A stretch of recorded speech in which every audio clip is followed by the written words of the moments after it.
My name is Eliza. I never thought one simple decision could change my entire life. It was a cold, rainy evening.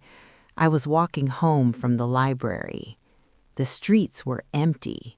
The sky was dark. Rain was falling heavily. I was tired and a little scared. I did not have an umbrella. I walked faster. Then I saw someone, a man. He was sitting on the ground near a closed shop. He was not moving. At first, I wanted to ignore him, but something stopped me. I looked again. His clothes were wet. His head was down. "Are you okay?" I asked softly. No answer. I stepped closer. "Hello?" Still nothing. My heart started beating faster. I gently touched his shoulder. He moved, slowly. He lifted his head. His eyes looked tired, very tired. "I am fine," he said quietly, but I knew he was not. "You are not fine," I said. He tried to stand up, but he almost fell. Without thinking, I held him. "Careful," I said. He looked at me. For a moment, it felt strange, like he was trying to remember something. "Do you have a place to go?" I asked. He stayed silent.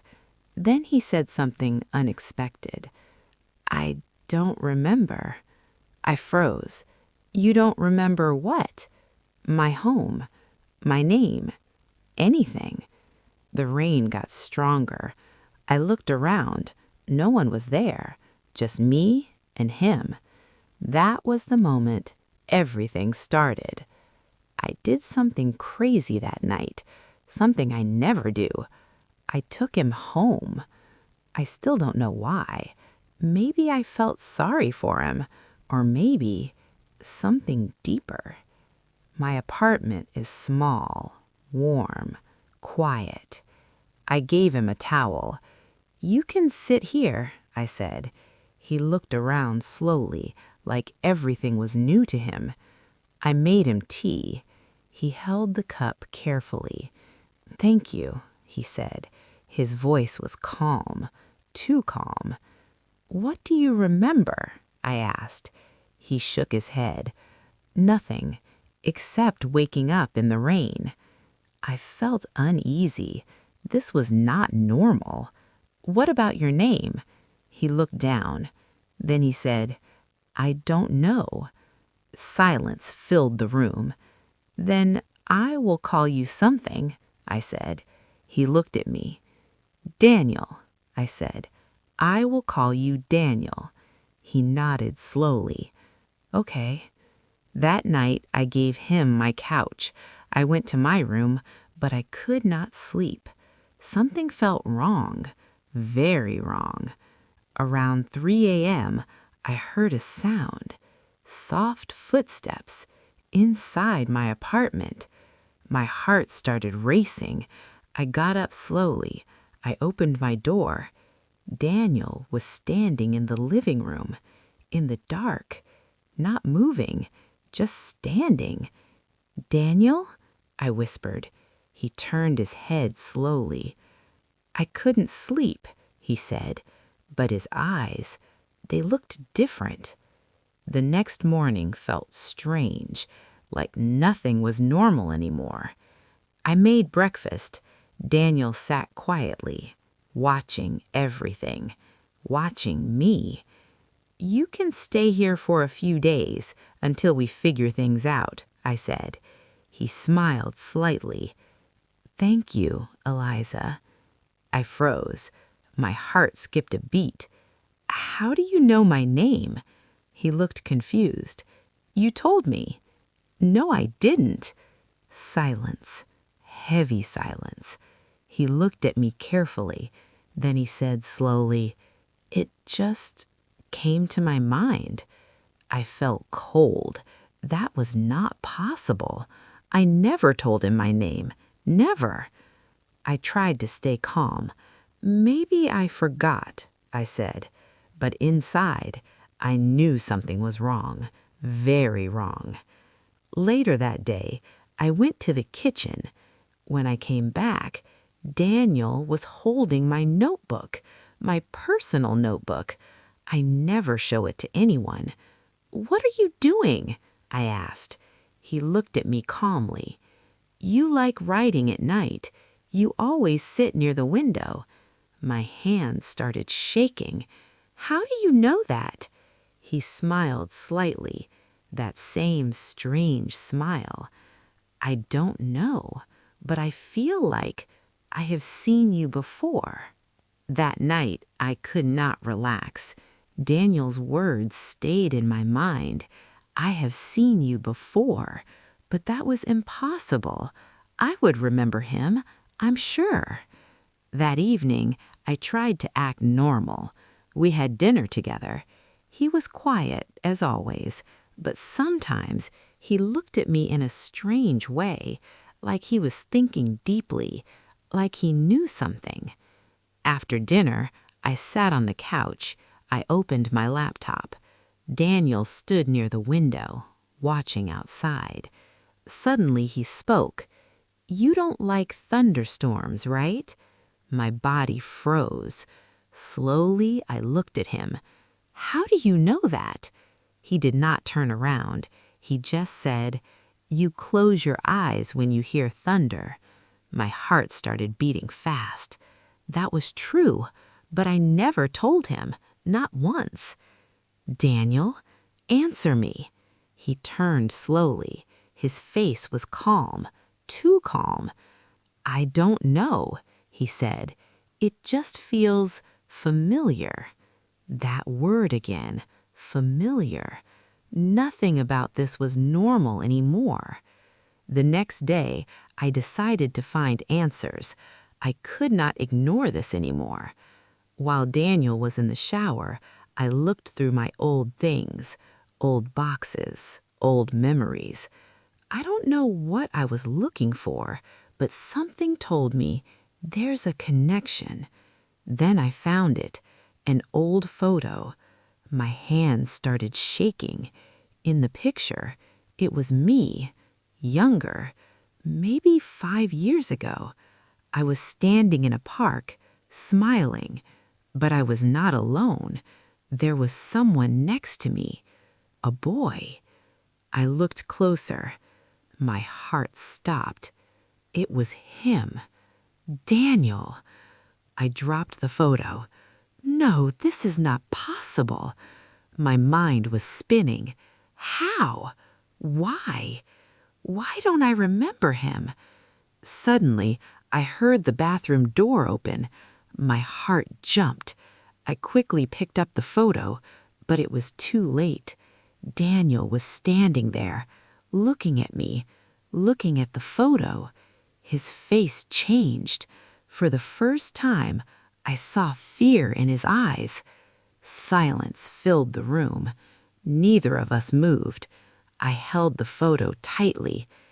"Daniel," I said slowly, "who are you?" He looked at the picture again. His breathing became heavier. He stopped. He closed his eyes. Then suddenly, he held his head like he was in pain. "Daniel!" I shouted. He stepped back. "I remember something," he said. My heart raced. "What do you remember?" He looked at me. His eyes were no longer calm. They were confused and scared. "I remember you." My breath stopped. "What do you mean?" He took a step closer. "We met before. You were smiling. You were happy. And I was—" He paused. His voice became lower. "I was important to you." Tears started forming in my eyes. "Then why don't I remember you?" He stayed silent. Then he said something that made my blood run cold. "Maybe because you were not supposed to remember." I could not breathe properly.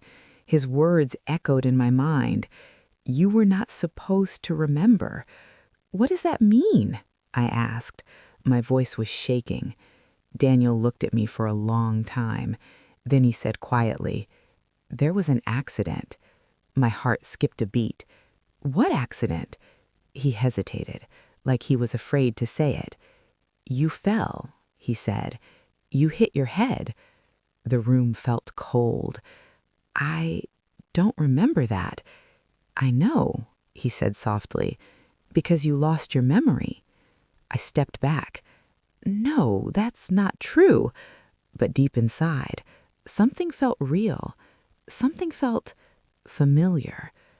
Daniel continued, "We used to meet every day. You liked the park. You liked the bench near the lake." My mind started showing images, small flashes, a bench, water, a voice. I held my head. "Stop," I whispered. "It hurts." Daniel moved closer. "I'm sorry," he said, "but you need to remember." "Why?" I asked. He looked at me. Because his answer would change everything. Because I was there when it happened." I sat down slowly. My legs felt weak. "You were there?" Daniel nodded. "Yes." My heart was beating loudly. "Then tell me everything." He took a deep breath. "It was raining that night. You were walking alone. You called me." My eyes widened. "I called you?" He nodded again. "You said you were scared. You asked me to come." Something inside me broke. "I don't remember." "I ran to you," he continued. "I saw you standing near the road. There was a car." My breathing stopped. It was coming too fast. My hands started shaking. I shouted your name. You turned around, and then... He stopped. Tears filled his eyes. "And then what?" I whispered. His voice became quiet. "I could not reach you in time." The world around me felt empty. "You fell. There was blood. I held you. I thought I lost you." Tears started falling from my eyes. "Then why am I alive?" I asked. He looked at me and said something I was not ready to hear. "Because you were not the one who died." My heart stopped. "What do you mean?" Daniel looked at me quietly. His eyes were no longer normal. They felt distant, almost empty. He said, "I pushed you." My body froze. "What?" "I pushed you away from the car." Everything went silent. "And then," he looked down, "I was hit instead." Tears fell from his face. "I died that night." My world shattered. "No," I whispered. "That's not possible." But deep inside, I felt the truth. "You survived," he said. "You forgot everything. And he paused. "I stayed." My hands were shaking. "Stayed where?" He looked at me, right into my eyes. "With you." A cold feeling ran through my body. "You mean," my voice broke, "you're not alive?" "I am not alive." The room felt darker, colder, scarier. "But I never left you. I stayed close. I watched you. I waited for you to remember me." I could not move. I could not think. Daniel was not alive, but he was standing in front of me, looking at me, talking to me.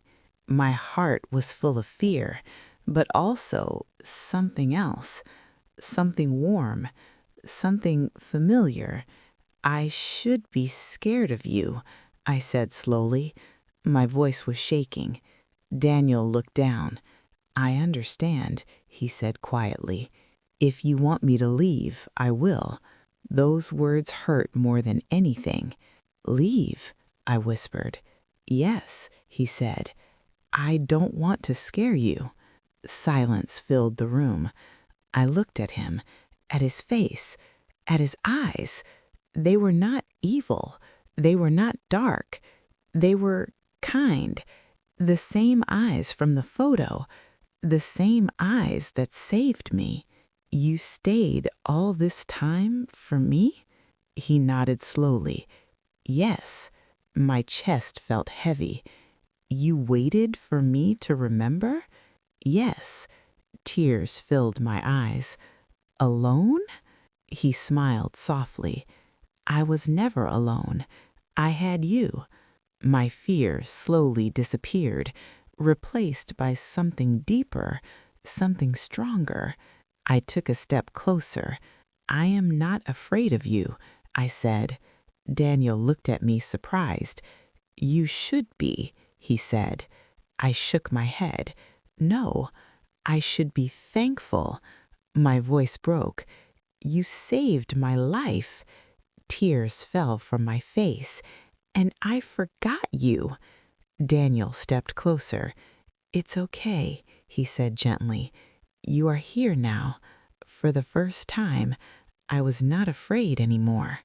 Days passed, but nothing felt normal anymore, because Daniel was always there, with me. We talked, we laughed, just like before, even if I could not remember everything. Slowly, memories started coming back. Small moments, a park, a bench, a smile, his smile. One evening we sat near the window, the same spot he once described. You always liked this spot, he said. I smiled softly. I think I still do. He looked at me quietly. You are different now, he said. How? You are stronger. I laughed a little. Or maybe just more confused. He smiled, that warm, gentle smile. My heart started beating faster. Something inside me was changing, something I could not control. Daniel, I said softly. Yes? I looked into his eyes.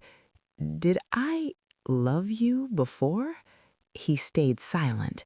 Then he nodded. Yes. My heart trembled. And you? He smiled sadly. I still do. Tears filled my eyes again. I took a deep breath. Then nothing has changed. He looked at me surprised. What do you mean? I smiled through my tears. I think I am falling in love with you again. That night felt peaceful. For the first time in a long time, I felt happy. But deep inside, I knew something was wrong. Something was ending. The next morning, I woke up early. The apartment felt different, quiet, too quiet. Daniel? I called. No answer. My heart started racing. I walked into the living room. He was there, standing near the window. But something was different. He looked weaker, like he was fading. Daniel, I whispered. He turned slowly and smiled. But that smile, it felt sad. You are leaving, aren't you? My voice broke. He did not answer, but I already knew. Why? I cried. Because you remembered me, he said softly. What? I was waiting for this moment. My tears would not stop. So now you just leave? He stepped closer. If you stay, I will only hurt you. I don't care, I shouted. I don't want you to go. My hands were shaking. My heart was breaking. I just found you again. Daniel looked at me with pain in his eyes. I never left you, he said gently, and I never will, just not like this. I stepped closer. Please, don't go.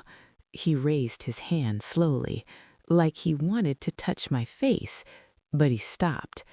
I love you, Eliza, he said softly, and that is why I have to say goodbye. I could not accept it. Not again. I won't let you go. My voice was shaking. Daniel looked at me with sadness. You don't have a choice, he said softly. I do, I replied. There must be a way. He shook his head slowly. No, Eliza, this is how it ends. Tears fell from my face. This is not fair. My chest hurt. I lost you once, and I didn't even remember. My voice broke completely. And now that I finally remember, you want to leave me again? Silence. Heavy silence. Daniel looked at me deeply. You deserve a real life, he said. A life with someone who can stay. I don't want anyone else, I shouted. I want you. My words echoed in the room. For a moment, everything stopped. Then I said something I never thought I would say. Take me with you. Daniel froze. His eyes widened. Eliza, no. Yes, I said. If you can't stay, then I will go. He stepped back. You don't understand what you're saying. I understand perfectly. I don't want a life without you. My tears would not stop, even if it means leaving everything behind.